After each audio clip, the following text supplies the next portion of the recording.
দেশের খোলা বাজারে হঠাৎই বেড়ে গেছে মার্কিন ডলারের দাম, যার ফলে খোলা বাজারে এখন ডলার বিক্রি হচ্ছে 124 থেকে 25 টাকায়। অথচ কয়েকদিন আগেও এই ডলারের দাম ছিল 118 থেকে 19 টাকার মধ্যে।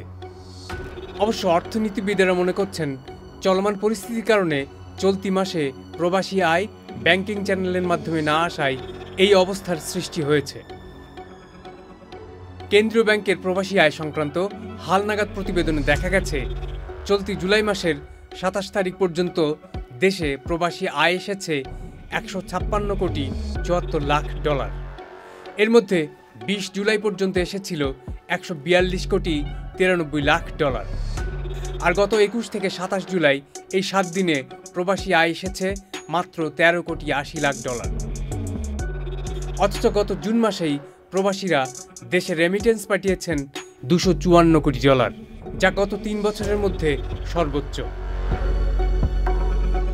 দেশজুড়ে শিক্ষার্থীদের কোটা সংস্কার আন্দোলনকে কেন্দ্র করে তৈরি হওয়া পরিস্থিতি নিয়ন্ত্রণে গত 19 জুলাই রাত থেকে কারফিউ জারি করে সরকার, যা এখনও জারি রয়েছে।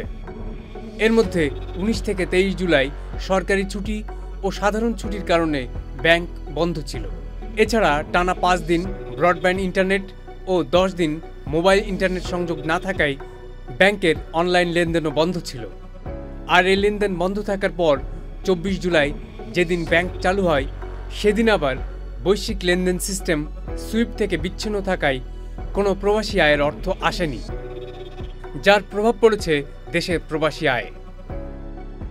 তাছাড়া শিক্ষার্থীদের কোটা সংস্কার আন্দোলনকে কেন্দ্র করে প্রবাসী আয় ব্যাংকিং চ্যানেলে না পাঠিয়ে হুন্ডির মাধ্যমে পাঠানোর প্রবণতাকেও কারণ হিসেবে দেখছেন দেশের অর্থনীতিবিদেরা। Saiduzzaman Dipu, channel I. এখন জন্ম সনদ দিয়ে খোলো বিকাশ স্টুডেন্ট অ্যাকাউন্ট। নিজের বিকাশ নিজে কর।